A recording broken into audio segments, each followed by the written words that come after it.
નમસ્કાર, આપ જોઈ રહ્યા છો સ્પાર્ક ટુડે ન્યૂઝ. વડોદરા શહેરના પશ્ચિમ વિસ્તારમાં સેવાસીથી ભીમપુરા જવાનો માર્ગ સોનારકુઈ પાસે ફરી એક વખત અકસ્માત સર્જાયો છે.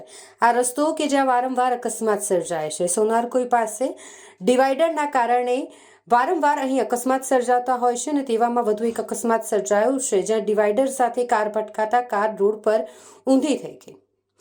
જાનહાનિના કોઈ સમાચાર નથી, પરંતુ અહીં વારંવાર જે અકસ્માતો સર્જાઈ રહ્યા છે તે મામલે તાત્કાલિક ધોરણે કામગીરી થવી જોઈએ તેવી લોકમાંગ ઉઠી રહી છે.